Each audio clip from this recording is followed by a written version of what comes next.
Wow. The escalation of conflict in the Middle East is horrifying. But who is really to blame? Every day, another attack. Every day, tens of civilians dead. Another hospital bombed. Displaced people seeking refuge still become targets in bombed and burned shelters.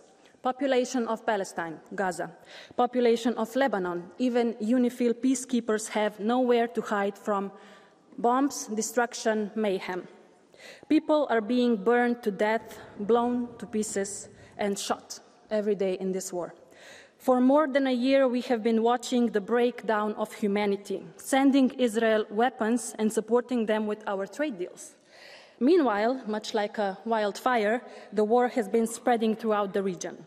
For far too long, we have tolerated Israeli actions, which only encouraged more brutality. Of course, Netanyahu is to blame, but so are we, or you.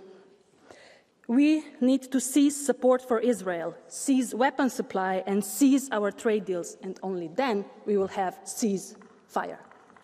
Thank you.